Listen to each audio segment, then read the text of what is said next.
Bismillahirrahmanirrahim. Alhamdulillahi Rabbil Alameen. Wa sallallahu ala Sayyidina Muhammadin wa alihi tahirin.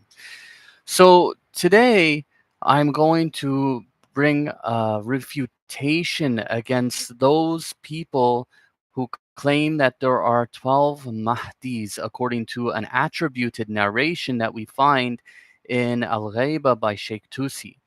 Now, this group has spread out, and you may see them around on the internet, and they're spreading some very bad and un-Islamic things. Like these people, they do not pray, they do not fast, they do not believe in the 12 Nawa'ib, special representatives of Imam Mahdi. May Allah hasten his return, which severs our connection to the teachings of our 12th Imam. So these people, they claim they make their claim to their status on a basis of a narration. This narration, when we look at this narration, we find that it is weak in terms of its chain of narrators. There are many unknown narrators in the chain of narrators. Second thing is that if we look at the text itself, we see that the apparent meaning of the clear Arabic language of that text itself disproves their claim. Disproves their claim, and maybe they're preying on people's ignorance of reading the actual text or the Arabic language. So let's take a look here quickly, inshallah. So the so-called will of the Prophet. So the claimed evidence that this deviant group, which is claiming they are presently one of the 12 Mahdis, they claiming they're on, like, they claim there's two of them, right?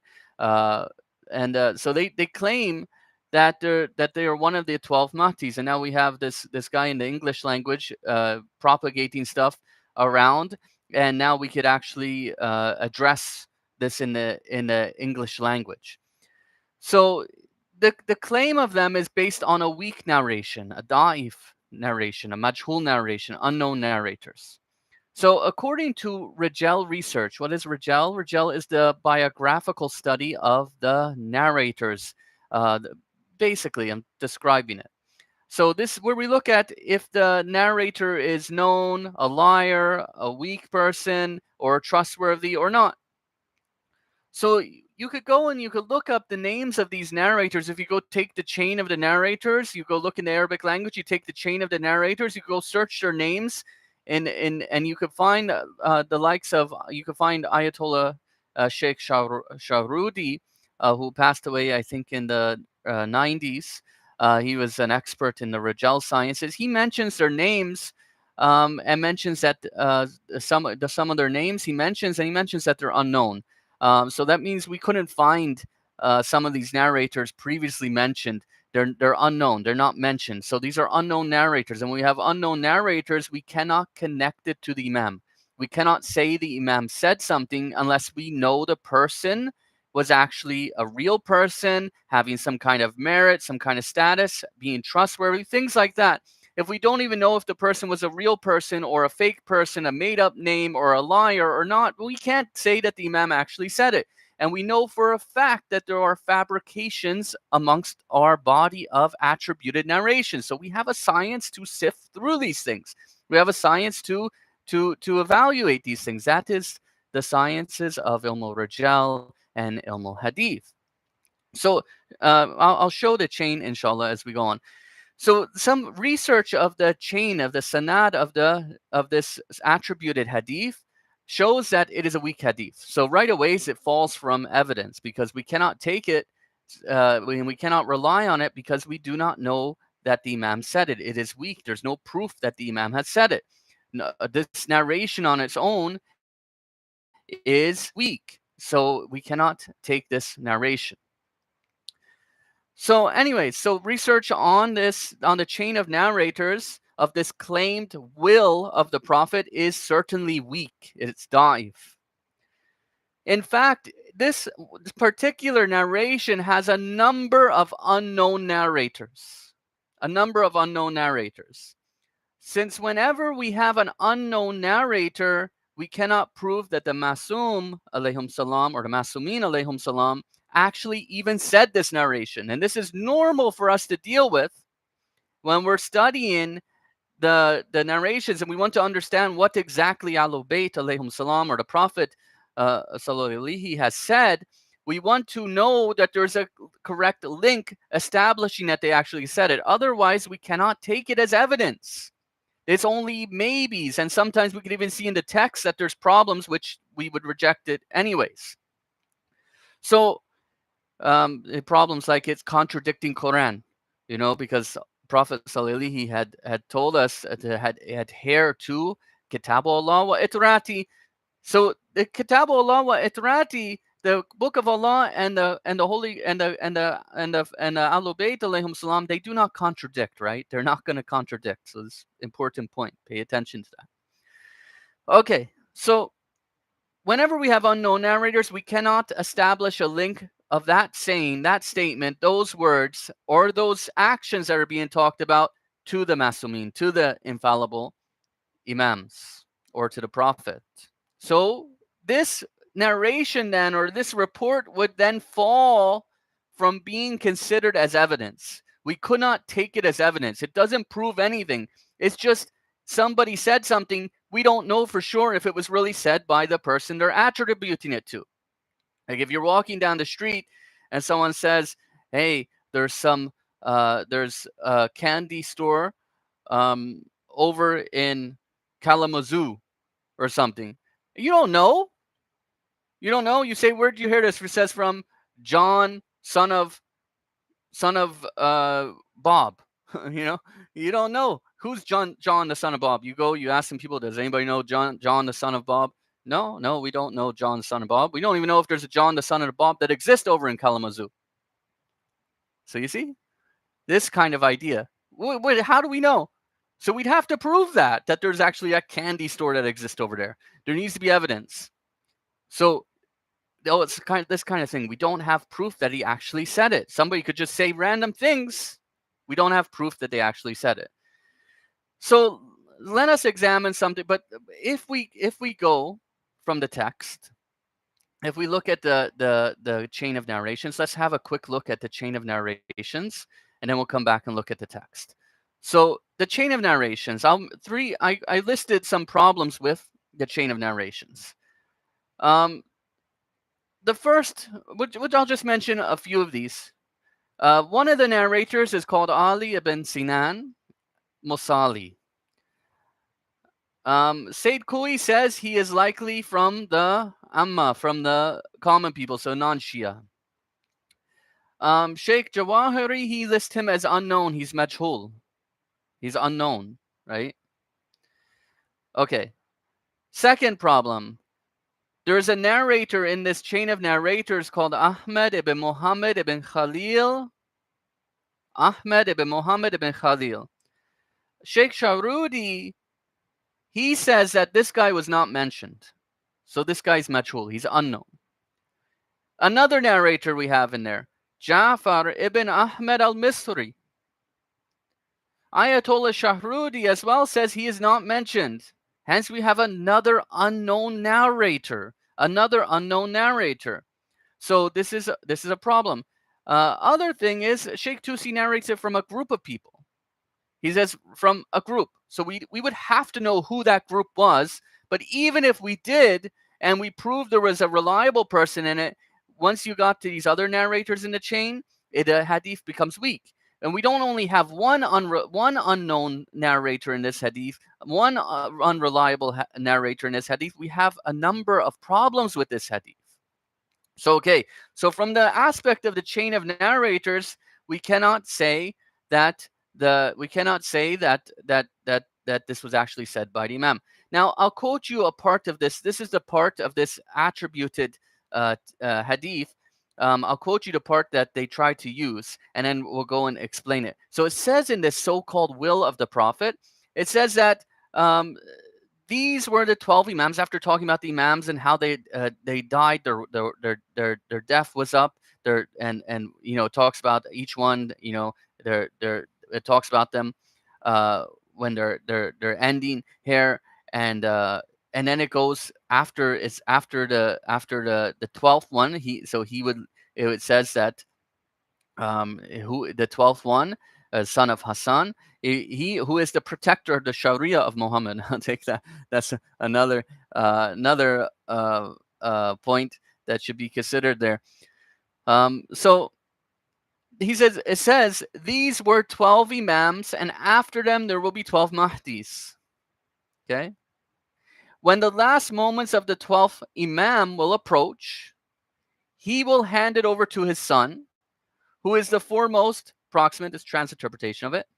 And he has three names. Who has three names? The son, the so-called son of Imam Mahdi, according to this text, right? My name, the name of my father, Abdullah, Ahmed, and the third will be Mahdi. And he will be the first of the believers. Okay. So now let's see, what's our problem with the text. We just ignore the chain of narration here. You know, now what's the problem with the actual text of this narration? Let us examine something about the actual text of this narration. Even though we don't find this narration as reliable, it has already fallen from evidence for us. It says, when the last moments of the 12th imam will approach. When the last moments of the 12th imam will approach, he will hand it over to his son. First thing, we don't know, that whether Imam Mahdi has a son. He hasn't reappeared to tell us. But okay. But anyways, besides the point. So here he's saying he will hand it over to his son. Now, according to this so-called group of the aropl group, they don't believe that Imam Mahdi has died, right? They believe he's still alive. So this hadith is saying when the last moments of the Imam will approach. It's talking about the death. We could understand that from the context of the apparent meaning of the words. So Imam Mahdi has not died, and his mission is not complete. His reappearance has not happened. It has not happened, and he is still alive. We have narrations that tell us that Imam Mahdi al-Qa'im will have a similarity with Prophet Isa alayhi salam, that as people said, Isa would die, and he didn't die, right? So we have indications about this. And like I said, they don't believe he's dead. So this hadith already has a problem with what they are trying to claim. Okay, therefore the claims of the people who are saying that there are 12 Mahdis now occurring, their own text they use disproves them. It should also be noted here that the claimants of this new religion doesn't seem to believe that the 12th Imam alayhi salam is dead, which contradicts the narration again in regards to their claim. So it conflicts with their claim. So they have a problem here with the text. They're using a text which doesn't affirm their status, okay? That's the first thing we can note from it. Therefore, they would be about 12 Mahdis after the 12 Imams have died. Yet this is another issue. But over here, we've demonstrated the invalidity of the belief spreading around. We've demonstrated the invalidity of it. Now, if they make a claim that wafat in this hadith, the word wafat, means end of duration, then we could say that the context of the usage of al-wafat throughout the 12 imams in this narration, when it was talking about the previously 12 imams who we know died, except for Imam Mahdi, we know that Imam Ali until Imam Askari, they all died. Okay? So when it's talking about their wafat in this narration, the usage of the word al-wafat throughout the talk in this narration of the 12 imams in this narration suggests the usage of death in regards to death. Another issue with the text over here is that it says when the last moments of the 12th imam will approach, or so when it's present, when it's present, when the wafat is present, he will hand it over to his son, who is the foremost proximate, and he has three names: my name, the name of my father, Abdullah and Ahmed, and the third will be Mahdi, and he will be the first of the believers. Okay? That is talking about one person in the Arabic language. That is talking about a singular male. It is using singular male pronoun. It is not talking about different people. You could read the Arabic language. So this contradicts the claim of the so-called Ahmadi religion of peace and light, or they call themselves or they called aropl, aropl, which states that they claim that the first Mahdi of these 12 is named Ahmed, and the second one is Abdullah. They claim these are two different people, and the Hadith is talking about in its text one person with different names. The clear Arabic of this attributed Hadith is talking in a singular masculine. So the Arabic of this text disagrees with their claim. Disagrees with it. So in conclusion,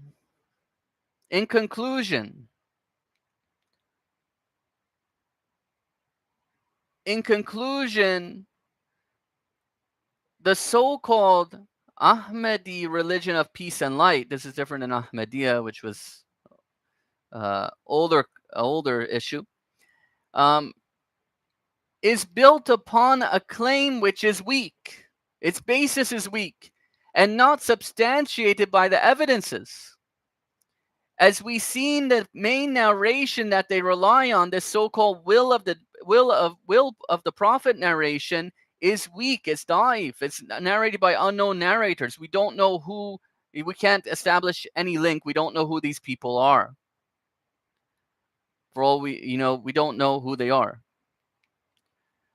So it's weak in concerns of its chain of narrators, as well as the indication of the text opposes their school of thought by such things as 12 Mahdis occurring after the death of Imam Mahdi, as well as one of them has three names, not three different people. Consequently, other authentic and necessary parts of the religion have also been rejected by this group of people, such as obligatoriness of prayer and fasting, forbiddance of drinking wine, all of which our ulama, our scholars, they count as being dhuriyatul deen.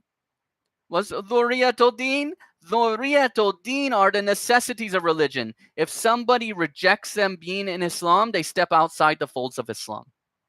Why? Because these things somehow go back to rejecting the prophet and the prophetic mission. They reject something in the Quran. Those who reject them step outside, as these resort back to somehow denial of the Quran and the prophetic mission.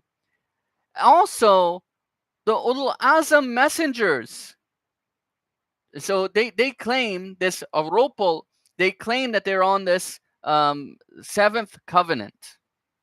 So they believe that there are 7 covenants from Adam, then you had Noah, Abraham, and then you have Musa, and Isa, and then Muhammad, and then them. Okay, first, all those previously 6, they were all prophets.